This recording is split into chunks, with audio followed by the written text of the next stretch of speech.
that is 13 more.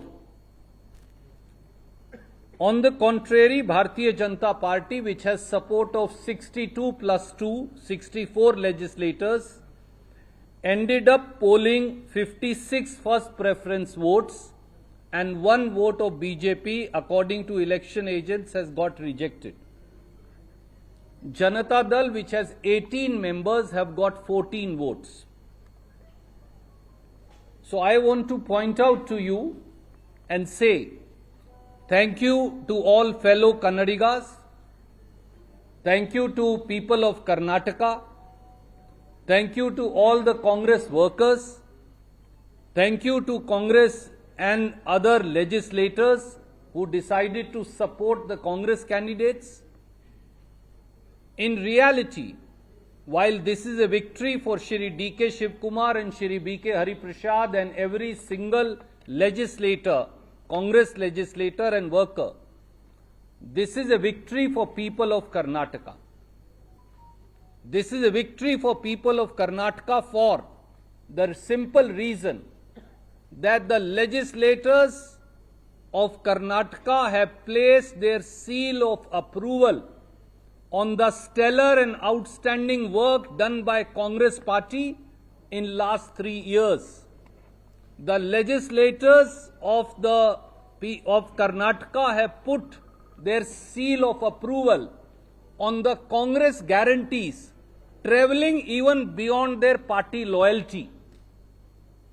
The legislators of Karnataka have spoken in large majority to say that the politics of BJP and politics of Janata Dal, which is anti-Congress guarantees, which is anti-people of Karnataka, hereby stands rejected by their own party members.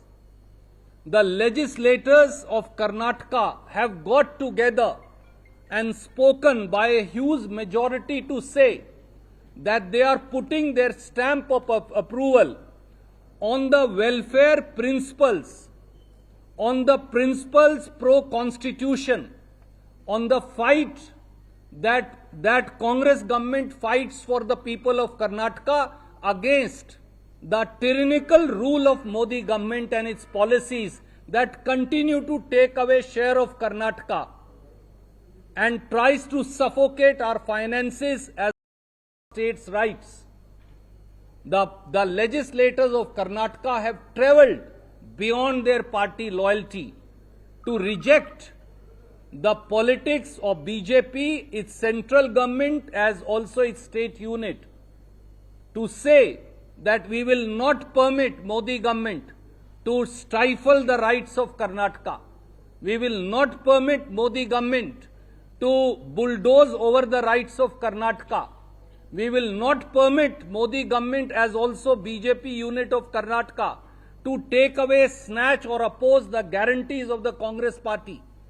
Guarantees like Greh Lakshmi, which give 2,000 rupees every month in the bank account of 1 crore 22 lakh women. Guarantees of Greh Jyoti, where 1 crore 66 lakh households get 200 units electricity free. Guarantees of Shakti, where over 400 crore women have travelled free in the buses of Karnataka State Transport Corporations, all the 5 corporations. Guarantees of Annabhagya, where 4 crore 49 lakh fellow Kannadigas get free ration and grains up to 10 kg from government of Karnataka. Guarantee of Yuva Nidhi, where lakhs of youth get 3,000 rupees and 1,500 rupees for carrying on their studies as also employment. So this is a stamp of approval on the policies of Karnataka, on the guarantees of Karnataka, and legislators have spoken. Anybody who opposes Karnataka, legislators will rise above party loyalty and they will oppose them. That's what has happened to Janata Dal and BJP for their politics of negativity, for their politics of anti-Karnataka, for their politics that goes against the grain of people of Karnataka. And we thank from the core of our heart, on behalf of our Honorable Chief Minister, our PCC President, our legislators, our MLCs, our candidates and our Congress workers, each and every legislator, as also each and every fellow Kannadigas. I will now request Honorable Chief Minister and then Honorable PCC President to say a few words.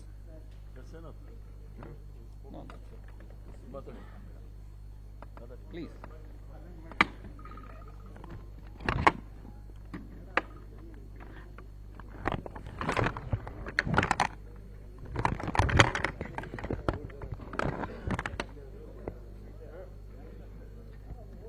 ನಮಸ್ಕಾರ.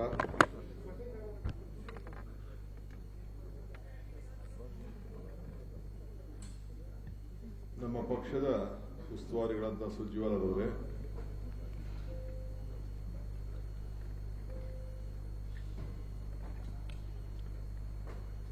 ನೂತನವಾಗಿ ಆಯ್ಕೆಯಾದಂಥ ಪಕ್ಷದ ಅಧ್ಯಕ್ಷರಾದಂಥ ಹರಿಪ್ರಸಾದ್ ಅವರೇ, ನನ್ನೆಲ್ಲ ಮಂತ್ರಿ ಸಹೋದರಿಗಳೇ, ಶಾಸಕ ಮಿತ್ರರೇ, ಹೊಸದಾಗಿ ಚುನಾಯಿತರಾದಂಥ ವಿಧಾನ ಪರಿಷತ್ತಿನ ಸದಸ್ಯಗಳೇ, ಮಾಧ್ಯಮ ಸ್ನೇಹಿತರೆ, ಹೊಸ ಸರ್ಕಾರ ಕಾಂಗ್ರೆಸ್ ಸರ್ಕಾರ ಬಂದ ಮೇಲೆ ಇದೊಂದು ವಿಧಾನ ಪರಿಷತ್ತು ಎಲೆಕ್ಷನ್ ನಡೀಬೇಕಾದಂಥ ಅನಿವಾರ್ಯತೆ. ಶಾಸಕರ ಬೆಂಬಲ ನೋಡಿ ನನಗೆ ಆಶ್ಚರ್ಯ ಆಗ್ತಾ ಇದೆ. ನಮ್ಮ ಸರ್ಕಾರಕ್ಕೆ ಯಾವ ರೀತಿ ಬೆಂಬಲವನ್ನು ವ್ಯಕ್ತಪಡಿಸಿದ್ದಾರೆ ಅಂತ. ಇದು ನನ್ನ ಸರ್ಕಾರದ ಬೆಂಬಲ ಅಲ್ಲ, ಇದು ರಾಜ್ಯದ ಜನತೆಯ ಹಿತಕ್ಕೋಸ್ಕರ ಯಾವ ಹೆಜ್ಜೆಯಲ್ಲಿ ನಾವು ಮುಂದಕ್ಕೆ ಹೋಗ್ತಾ ಇದ್ದೀವಿ, ನೀವು ಮುಂದುವರಿರಿ, ನಾವು ನಿಮ್ಮ ಜೊತೆ ಇದ್ದೇವೆ ಅಂತ ಹೇಳಿ ಎಲ್ಲ ಶಾಸಕರು ಕೂಡ ಇವತ್ತು ಅವರ ವಿಶ್ವಾಸವನ್ನು ವ್ಯಕ್ತಪಡಿಸಿದ್ದಾರೆ. ಯಾರು ಪಕ್ಷ ಭೇದ ಮರೆತು ನಮಗೆ ಬೆಂಬಲವಾಗಿ ನಿಂತಿದ್ದಾರೆ, ಜೊತೆಗೆ ನಮ್ಮೆಲ್ಲ ಶಾಸಕರು ಕೂಡ ಒಗ್ಗಟ್ಟಿನಿಂದ ಈಗಾಗಲೇ ನಮ್ಮ ಸದಸ್ಯರು ಸಂಖ್ಯೆಯನ್ನು ಈಗಾಗಲೇ ನಮ್ಮ 2 ಇಂಡಿಪೆಂಡೆಂಟ್ಸು ನಮ್ಮ ಜೊತೆ ಗುರುತಿಸ್ಕೊಂಡಿದ್ರು, ಒಬ್ಬರು ನಮ್ಮ ಸಹಮತದಿಂದ ಉಳ್ಕೊಂಡಿದ್ರು, ನಮ್ಮ ಅಲಯನ್ಸ್ ಪಾರ್ಟ್ನರು, ನಮ್ಮ ರೈತ ಸಂಘದವರು. ಅದಲ್ಲದೆ ನಮ್ಮ ನಂಬರು ಏನಿತ್ತು, ಇಬ್ಬರು ಇವತ್ತಿಲ್ಲ ನಮ್ಮ ಜೊತೆ, ಆ ನಂಬರನ್ನು ಈಗಾಗಲೇ ವ್ಯಕ್ತಪಡಿಸಿದ್ದಾರೆ. ಮಿಕ್ಕಿದ್ದೇನು ನಮಗೆ ಬೇರೆ ಬೇರೆ ಪಕ್ಷದವರು ಯಾರು ಕೊಟ್ಟಿದ್ದಾರೆ ಅಂತ ನಂಬರ್ ಕಾಣ್ತಾ ಇದೆ, ಅವರ ವಿಶ್ವಾಸಕ್ಕೆ ನಾನು ಮತ್ತು ರಾಜ್ಯದ ಜನತೆ ಪರವಾಗಿ ನೀವೇನು ವಿಶ್ವಾಸವನ್ನು ನಮ್ಮ ಮೇಲೆ ಇಟ್ಟಿದ್ದೀರಿ ಅದನ್ನು ಮುಂದುವರಿಸಿಕೊಂಡು, ಇದು ಜನರ ಹಿತಕ್ಕೋಸ್ಕರ ಇರುವಂಥ ಸರ್ಕಾರ, ನಿಮ್ಮ ಭಾವನೆಯನ್ನು ನಾವು ಅರ್ಥಕೊಂಡು ನಿಮ್ಮ ಸೇವೆಯನ್ನು ಮಾಡಿಕೊಳ್ಳಿಕ್ಕೆ ಮುಂದುವರಿಸಿದೆ. ಈ ವಿಶ್ವಾಸ, ಇದು ಜನರಿಗೆ ತಾವು ಕೊಟ್ಟಂಥ ಶಕ್ತಿ, ಇದನ್ನು ಮುಂದುವರಿಸ್ತೀನಿ. ಇದಕ್ಕೆ ದುಡಿದಂಥ ಎಲ್ಲ ನಮ್ಮ ಕಾಂಗ್ರೆಸ್ ಪಕ್ಷದ ಶಾಸಕರಿಗೆ, ನಾಯಕರುಗಳಿಗೆ ಮತ್ತು ನಮ್ಮ ACC ಪ್ರಧಾನ ಕಾರ್ಯದರ್ಶಿ ಸುರ್ಜೇವಾಲಾರವರು ಮತ್ತು ಅವರ ಜೊತೆಯಲ್ಲಿ ಬಂದಂಥ ನಮ್ಮ ಸೆಕ್ರೆಟರಿಗಳು ಅವರೆಲ್ಲರೂ ಕೂಡ ಈ ಸಂದರ್ಭದಲ್ಲಿ ಅಭಿನಂದಿಸಿ, ಮತ್ತು ನಮ್ಮ ಪಕ್ಷದ ಕಾರ್ಯಕರ್ತರು ಕೂಡ, ನಮ್ಮ ಶಾಸಕರು ಯಾರು ಕೂಡ ಯಾವ ರೀತಿ ಟ್ರೈನಿಂಗನ್ನು ಕೂಡ ಕೊಟ್ಟವರು, ಪ್ರತಿಯೊಂದು ಕೂಡ ಒಂದು ಓಟು ಕೂಡ ಡಿಫೆಕ್ಟ್ ಆಗಬಾರ್ದು ಅನ್ನೋ ದೃಷ್ಟಿಯಿಂದ ಬೇಕಾದಷ್ಟು ಎಲ್ಲ ನಮ್ಮ ಪದಾಧಿಕಾರಿಗಳೆಲ್ಲ ಕೂಡ ತಿಳಿಸಿದ್ದಾರೆ.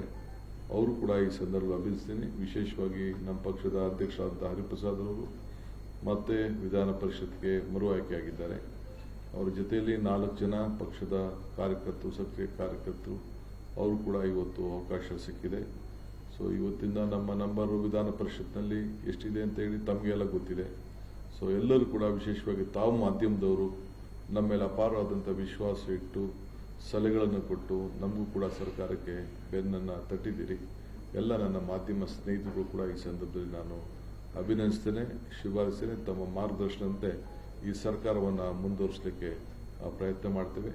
ಇಡೀ ನಮ್ಮ ಒಗ್ಗಟ್ಟು ರಾಜ್ಯಕ್ಕೆ, ಇದು ಪಕ್ಷಗಳಲ್ಲ, ಇಡೀ ನಮ್ಮ ರಾಜ್ಯಕ್ಕೆ ತೋರಿಸಂತ ಒಂದು ಐಕ್ಯತೆ ಅನ್ನೋದನ್ನ ನಾನು ಹೇಳಲಿಕ್ಕೆ ನಾನು ಬಯಸ್ತೇನೆ. ಎಲ್ಲರಿಗೂ ನಮಸ್ಕಾರ.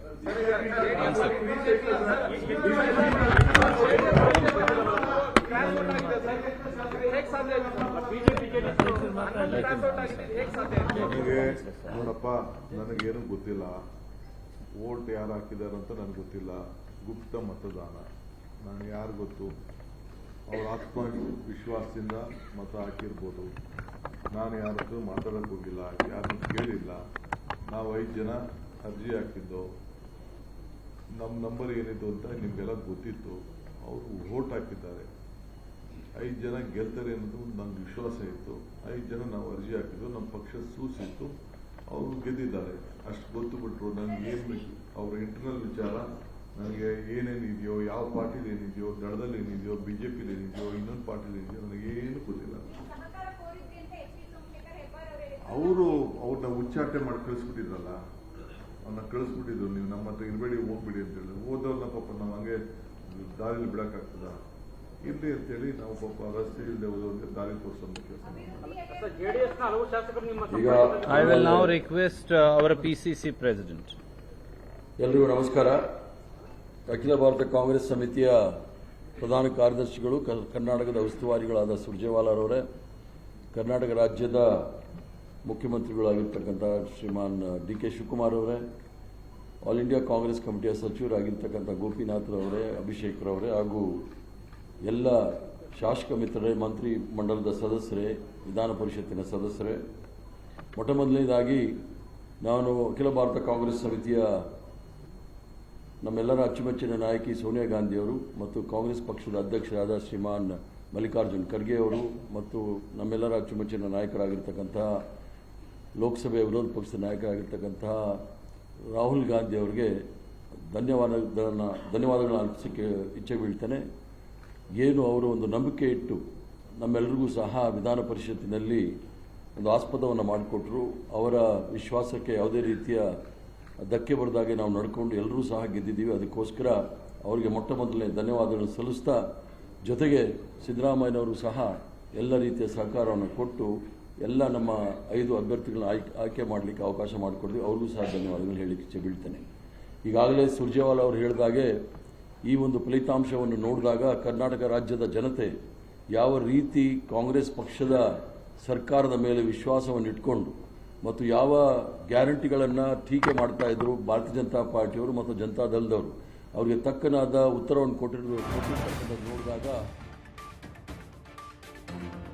ಯುದ್ಧದಲ್ಲಿ ಕಾಂಗ್ರೆಸ್ ಕಮಾಲನ್ನ ಮಾಡಿತು. ಇದೀಗ ಜಂಟಿ ಸುದ್ದಿಗೋಷ್ಠಿಯನ್ನ ಕೂಡ ಮಾಡಿದ್ದಂಥದ್ದು. ಪರಿಷತ್ ಫೈಟ್ನಲ್ಲಿ ಕಾಂಗ್ರೆಸ್ನ 5 ಅಭ್ಯರ್ಥಿಗಳು ಜಯಭೇರಿಯನ್ನ ಬಾರಿಸಿದ್ರು. ಹಾಗಾಗಿ ಸುದ್ದಿಗೋಷ್ಠಿಯನ್ನ ಮಾಡಿ ಇದೀಗ ಅವರಿಗೆ ಅಭಿನಂದನೆಗಳನ್ನು ಕೂಡ ತಿಳಿಸಿದ್ದಾರೆ. ಇದೇ ಸಂದರ್ಭದಲ್ಲಿ ಸುರ್ಜೇವಾಲಾ ಅವರು ಮಾತನಾಡ್ತಿದ್ದಾಗ ಇದು ಕರ್ನಾಟಕದ ಐತಿಹಾಸಿಕ ದಿನ ಆಗಿದೆ ಅಂತ ಕೂಡ ಉಲ್ಲೇಖ ಮಾಡಿದ್ರು. ಇತಿಹಾಸವನ್ನ ನಿರ್ಮಾಣ ಮಾಡಿದೆ ಅಂತ ಕೂಡ ಹೇಳಿದ್ದಂಥದ್ದು. 151 ಮತಗಳು, ಅದರಲ್ಲಿ 30 ಹೆಚ್ಚುವರಿ ಮತಗಳು ಬಿದ್ದಿವೆ ಅಂತ ಸುರ್ಜೇವಾಲಾ ಅವರು ಹೇಳ್ತಾರೆ. ಇದಕ್ಕೆ DKಶಿ ಅವರು ಹೇಳುವಂಥದ್ದು, ಯಾರು ಮತ ಹಾಕಿದ್ದಾರೆ, ಹೆಚ್ಚುವರಿ ಮತ ಯಾರಿಂದ ಬಂದಿದೆ ಅದು ನಮಗೆ ಗೊತ್ತಿಲ್ಲ, ನಾವು ಯಾರನ್ನು ಕೂಡ ಕೇಳಿಲ್ಲ, ಆದ್ರೆ ನಮಗೆ ವಿಶ್ವಾಸ ಇತ್ತು 5 ಅಭ್ಯರ್ಥಿಗಳು ಗೆಲ್ತಾರೆ ಅಂತ, ಹಾಗಾಗಿ ಗೆದ್ದಿದ್ದಾರೆ ಅಂತ DKಶಿ ಅವರು ಕೂಡ ಹೇಳಿದಂಥದ್ದು.